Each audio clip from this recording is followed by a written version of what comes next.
Bhavnagar Ahmedabad Dholera highway ઉપર ભાવનગર નજીકના નારી ગામ પાસે બાઇક અને કાર વચ્ચે અકસ્માતની ઘટના થવા પામી હતી, જેને પગલે બાઇક ચાલકને ગંભીર ઈજાઓ પહોંચતા હોસ્પિટલ ખસેડવામાં આવ્યો હતો। ભાવનગર નજીક અમદાવાદ હાઈવે ઉપર નારી ગામ પાસે કાર અને બાઇક વચ્ચેના અકસ્માતમાં બાઇક ચાલક હિંમતભાઈ કરમશીભાઈને ગંભીર ઈજા પહોંચી હતી।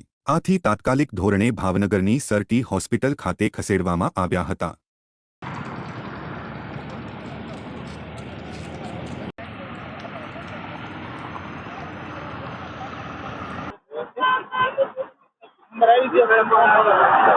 સરકારી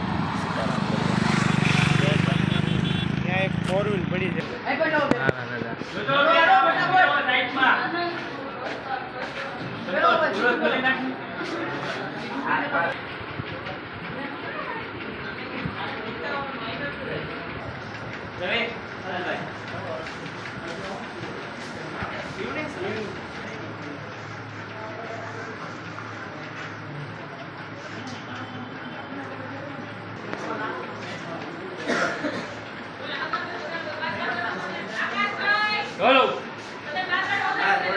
हेलो